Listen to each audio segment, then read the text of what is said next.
Hey y'all, welcome to another video from WreckingOut.com. So I'm prepping for the upcoming season and I'm having to repair quite a few game cameras. So I thought I'd walk y'all through how I do that.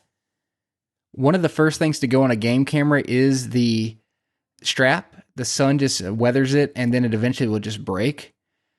So the quick fix and one I like is to just replace that with paracord that I can then tie on with basically a improved clinch knot.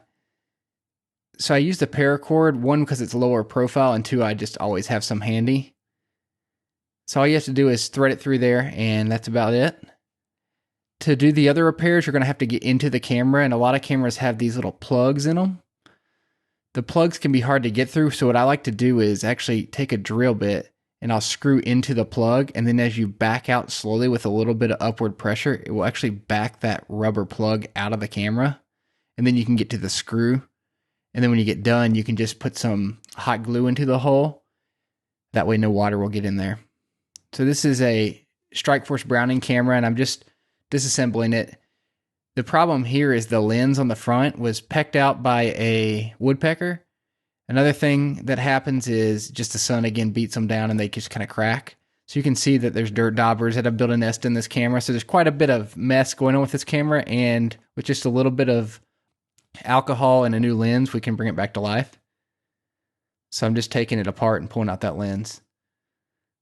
So then I take a Q-tip and just some rubbing alcohol, and anywhere there's dirt or just any kind of spider webs, as you can see here, I take the alcohol and I will rub it onto the board. Also clean out the front. So the alcohol will evaporate quickly and it won't damage the board, but just make sure you take the batteries out while you're doing this. So one myth about the lens on the front is that you can just cover it up with some brown packing tape. I actually did a test to just prove that wasn't possible. I was going to show it to you, but it was just pretty long to prove it. So just take my word for it. These are actual lenses, and to get detection, at least out to a significant distance, you're going to want to replace the lens. So I'll link to these lenses that I'm replacing with.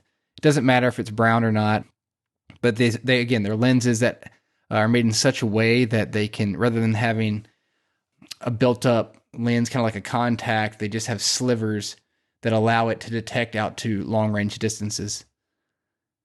And again, the lenses I think are pretty cheap for a wide-angle lens. It's about $3. You just have to cut it down. So now I'm just reassembling it. I cleaned it all out, got all the dirt dauber nest out, got the spider webs out, and then you just screw it back together. If you haven't looked, I actually have another video that shows how to build a battery box.